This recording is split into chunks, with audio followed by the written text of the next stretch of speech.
자, 현대시 한번 들어가 보도록 하죠. 이번에 현대시 공구 같은 경우는 김기림 씨의 이제 바다와 나비가 등장을 하고요. 그다음에 김강규의 안개의 나라가 등장을 합니다. 둘 다 이제 짧은 시이기도 하지만 이 두 작품 모두 이 부정적인 어이구 두 작품 모두 이 부정적 현실에 대한 우의적 혹은 이제 간접적 표현이라는 두 가지 공통점을 가지고 있다라는 게 이제 특징입니다. 뭐 일제 감정기라든지 아니면 뭐 민주주의가 억압됐었던 유신 정권이라든지 그런 부정적인 현실을 배경으로 해서 그 속에 있는 지식인 혹은 살아가고 있는 수용해서 체념하고 살아가고 있는 사람들의 모습들을 이제 돌려서 표현한 것들이라고 생각을 합니다. 약간 동화적인 느낌도 조금 있고요. 하지만 이제 직접적인 이야기들이 아니라 이제 우의적, 간접적으로 표현했다라고 볼 수가 있습니다. 그래서 여기서는 이제 나비가 그죠? 여기서는 토끼 같은 사람들이 그 부정적인 대상의 부분이라고 생각하시면 되겠습니다. 그래서 보기부터 좀 보고 좀 이야기를 해본다면 자, 작가는 때로는 억압적인 현실 속에서 벌써 부정적인 현실이 등장하겠구나. 자신의 목소리를 내기 위해 비현실적 이야기를 내세우기도 합니다. 돌려서 표현을 하는 우의적 표현이겠구나. 가는 바다를 나는 나비 이야기를 통해 막연하게 근대 문명을 동경했던 지식인들이 자신들의 소망을 실현할 수 없는 일제 감정기의 현실을 깨달으며 느꼈던 비애감과 해탈함을 담아내고 있습니다. 그리고 나는 언제나 안개 낀 나라의 이야기를 통해서 1970년대 엄격한 통제 속에서 옳고 그름을 제대로 판단하지 못하게 하는 현실의 상황과 이를 순응하며 사는 작가들의 작가 비판 의식을 확인할 수 있고요. 현실을 이겨내기 위한 노력을 촉구하고 있습니다라고 이야기를 하고 있죠. 이 나비 같은 경우는요. 이 지식인들이 그 당시 약간 지식인들의 포지션이 있거든요. 지식인들이 이제 일제 감정기임에도 불구하고 일본 유학을 갑니다. 우리 윤동주 같은 경우도 이제 대표적인 지식인들이었죠. 일본 유학을 갑니다.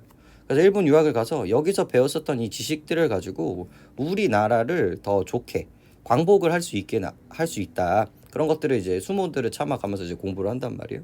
근데 막상 우리나라로 돌아오고 나는데 자기가 할 수 있는 것들이 아무것도 없는 거예요.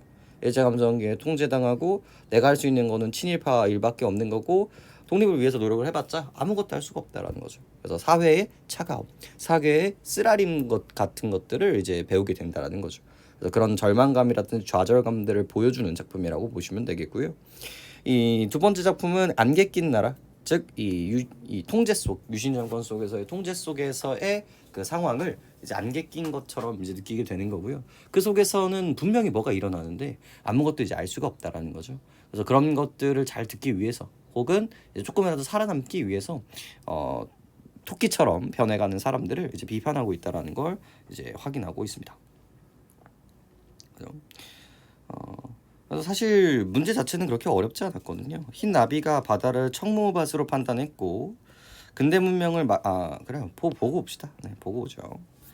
자, 그래서 이제 평가 문제집 쪽으로 한번 가볼까요? 바다와 나비입니다. 자, 아무도 그에게 수심을 알려준 적이 없기에 흰 나비는 도무지 바다가 무섭지 않습니다. 자, 주제의식이 이제 뭐로 등장을 하죠? 기본적으로 벌써 그가 이제 등장을 하죠. 이 나비라는 걸 이제 확인을 할 수가 있는데 기본적으로 뭘 베이스로 하고 있는 작품이다? 기본적으로 의인법을 베이스로 하고 있는 작품이라는 걸 할 수 있습니다. 이쪽으로 갈까요? 의인법. 그래서 수심의 깊이를 바다의 깊이를 알려준 적이 없기 때문에 이 현실의 비정함과 냉혹함을 알려준 적이 없기 때문에 흰 나비는 도무지 바다가 무섭지 않습니다. 자, 그래서 감정선들은 언제나 중요했죠. 무섭지 않았다고요. 누가? 이 흰 나비가요. 여기서 이제 지식인들, 순수한 존재들이라고 생각을 하시면 좋을 것 같은데 벌써 색채감이 뭐로 잡히게 됩니까? 흰색이라는 이 색채감이 이제 잡히게 되는 거고요. 그래서 감각적 자연스럽게 이제 색채감. 그리고 여기서는 이 흰색은 충분히 이제 순수성, 순진함.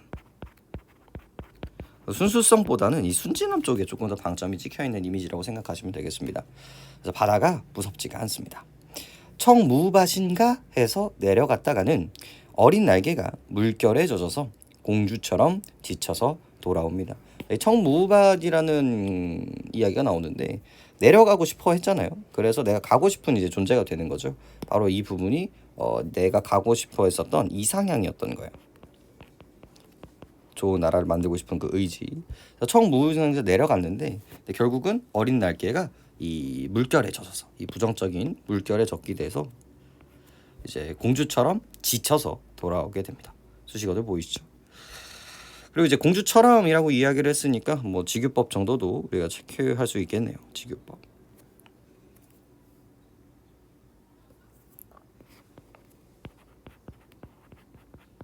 그래서 여기서는 연약한 이미지라고 이제 생각을 해주시면 되겠습니다.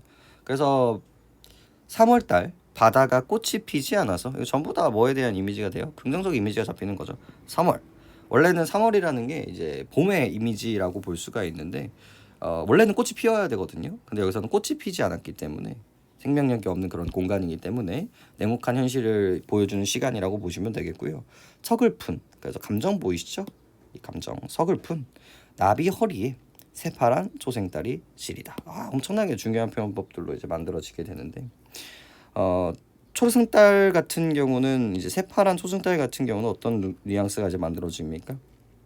시각적 이미지라고 볼 수가 있는데 이 시각적 이미지가 시리다라는 이 촉각적 심상으로 바뀌게 됩니다. 그래서 이거를 이제 유식한 말로 감각의 전이라고 이야기를 하고요. 그래서 이 시각의 촉각화 이런 뉘앙스로 이제 정리를 해주시면 좋을 것 같네요. 이 표현법들은 이제 항상 등장할 수 있는 표현이기 때문에 잘 챙겨주시면 좋을 것 같고요. 그래서 이제 이 나비의 감정선들을 여러분들이 좀 찾아가 보시면 좋은데 처음에는 무섭지가 않아요. 인지를 하지 못했기 때문에 그렇겠죠. 무서움 없음. 하지만 이제 뭘 경험하게 됩니까? 이제 바다를 경험하게 되는 거죠. 즉 현실의 쓴맛을 이제 느끼게 되는 거고요. 그걸 통해서 이제 지칩니다. 그리고 나서 내 현실에서 내가 아무것도 할 수 없다라는 깨달음을 얻게 되고요. 그래서 거기에서 이제 서글프다. 이런 감정선의 변화들을 조금 체크를 해주시면 좋을 것 같고요. 그리고 이 작품 같은 경우는 색채 대비가 되게 중요하게 잡혀지는 작품입니다. 이 흰 나비의 이 흰색과 여기 흰 나비의 이 흰색과 그죠? 여기 있는 새파란 그죠? 그다음에 푸른색의 바다 이런 것들이 이제 색채의 대비를 보여주고 있는 부분들이라는 거. 그죠?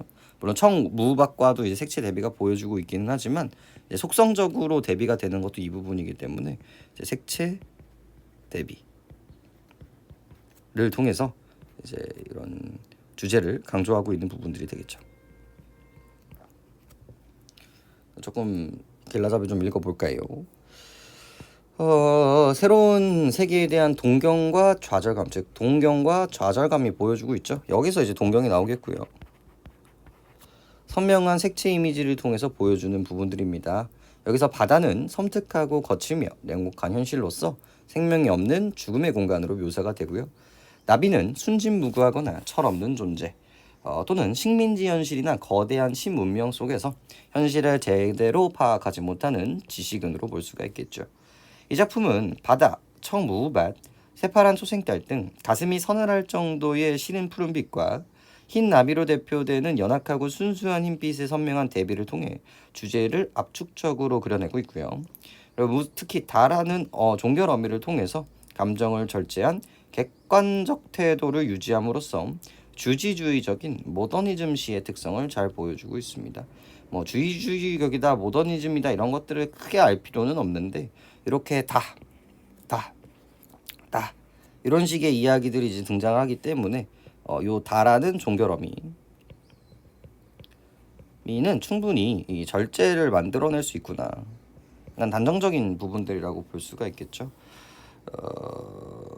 그래서 모더니즘에 대한 이야기들은 이쪽에서 이제 좀 보시면 좋을 것 같은데 1930년대 모더니즘은 1990세기 주정주의, 즉 이성이나 지성보다 뭐가 더 중요하다?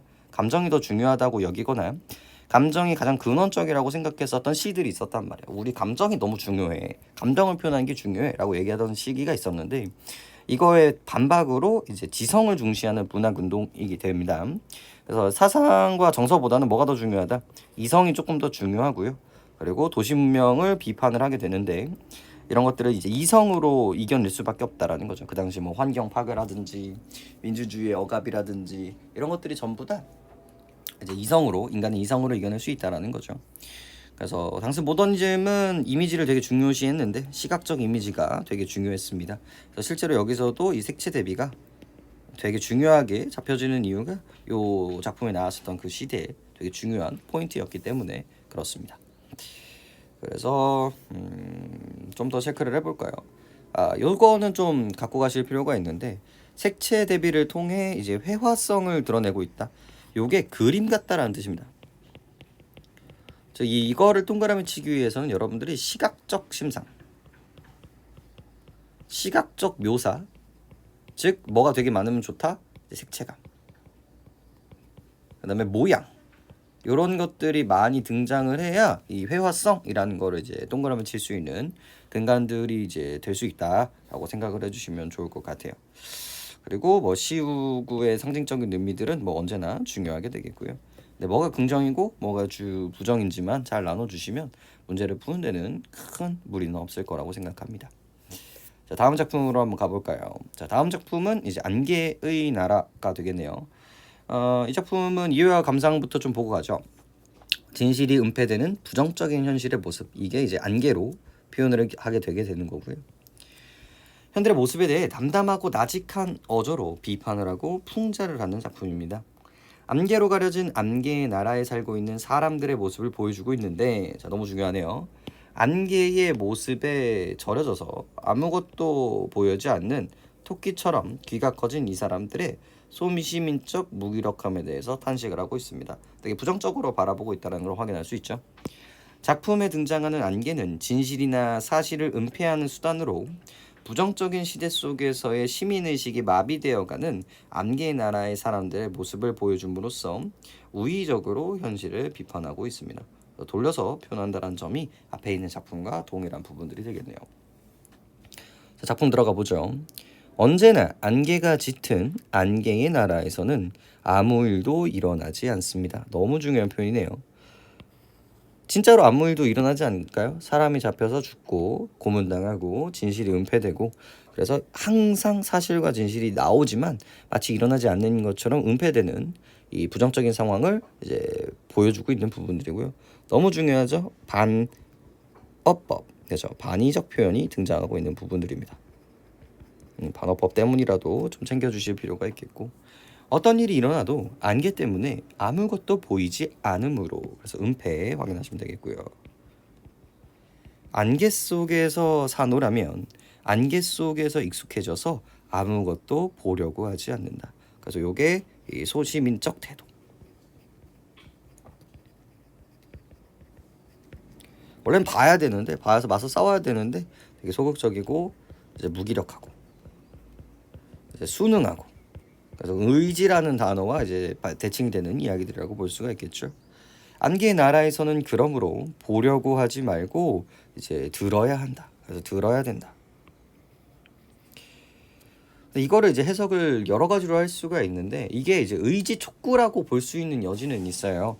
하지만 이제 EBS 같은 경우는 이제 이거를 부정적인 결로 이제 이해를 하려고 보기를 던져줬기 때문에 나름 대응을 했어요. 하지만 그것들이 보면서 내가 보려고 하는 게 아니라 수능적이고 수동적인 행위라는 거를 이제 얘기를 하는 게 조금 더 시의 결례에 좀 더 맞습니다. 그래서 차선적 대응이지만 그거는 의지적인 대응이라기보다는 살아남기 위한 대응이라는 거죠. 이 사람이 원하는 건 뭐다? 봐야 하는데 그거는 이제 무섭기 때문에 이렇게 할 수밖에 없는 사람들을 볼 수가 있겠죠. 그래서 듣지 않으면 살 수가 없으므로, 그래서 이제 해석이 두 가지가 되는 부분들인 거죠. 그래서 강압적인 현실에 순응해야 살아남을 수 있다. 그리고 보지 못하기 때문에 차선책으로 들어야 한다. 나름의 노력이다. 이렇게 볼 수 있는 여지는 있지만 일단 부정적으로 보시면 충분할 것 같아요. 그래서 귀는 자꾸 커지게 됩니다. 하얀 안개의 귀를 가진 그래서 이제 색채감. 하지만 여기서는 순수성이라든지 그런 부정적인 부분, 긍정적인 부분은 아니라는 걸 알 수가 있겠죠. 토끼 같은 사람들이 이제 지규 그대로 등장하고 있고요. 안개의 나라에서 삽니다. 그래서 사람들이 점점 귀가 커져서 이제 토끼처럼 되어버린 모습을 이제 확인할 수 있는 부분들이죠. 그래서 얘를 이제 비판하고 풍자하고 있는 부분들이라고 볼 수가 있겠죠. 그래서 이거 역시도 이제 의지 다 부정적인 결들로서 이제 해석을 해주시면 좋을 것 같아요. 그걸 당연히 돌려 표현을 하고 있으니까 안개라든지 토끼라든지 전부 다 우의적 표현입니다. 그래서 우리는 이렇게 살면 안 되니까 좀 열심히 살자라고 볼 수 있으면 좋을 것 같네요. 그래서 유사한 식구의 반복을 통해서 현실의 문제를 반조하고 있다. 대꾸법 확인해 주시면 되겠고요. 안개라는 자연현상을 통해 부정적인 현실을 보여주고 있다. 그래서 뭐 풍자 정도라고 보시면 되겠고, 그래서 우의적이라는 거 체크해 주시면 되겠고, 반어적인 표현 체크해 주시면 되겠고요. 현재 형징술은 이제 시간감들만 보시면 되는데 여기 있는 는, 그죠? 는, 여기는 산, 진 이런 것들을 통해서 이제 현재 시제라는 것을 우리가 확인을 할 수가 있습니다. 이렇게 보시면 될 것 같고, 이렇게 체크해 주시면 좋을 것 같고요. 네, 여기도 작품 감성 좀 이해하시고 식구도 이해하시면 문제를 푸는 데는 큰 의미가 없을 것 같네요. 자, 그래서 주제의식 아까 전에 이제 풀다 말았던 이 부분들을 돌아가 보면 벌써 이제 문제가 보이거든요. 여기 5번에 토끼 같은 사람들은 한계의 길을 가졌다고 표현하는 것은 자 긍정의 부정적인 표현들인데 사람들이 노력을 통해 부조리한 현실을 이겨냈을 때의 상황을 드러내는 건 아니에요. 뭐 해야 돼요? 봐야죠. 우리는 왕눈이가 돼야겠죠. 그죠? 왕눈이가 됐었어야 되는데 뒤로 이제 간접적인 부분들을 보여주고 있기 때문에 너무나 부정적인 표현들이라고 할 수가 있겠습니다. 이 정도 인상감들만 가지고 있으면 시를 이해하는 데는 큰 문제는 없을 겁니다. 주제의식만 잘 기억을 해주시면서 분류 체계만 잘 잡아주시면 좋을 것 같네요. 네, 고생하셨습니다.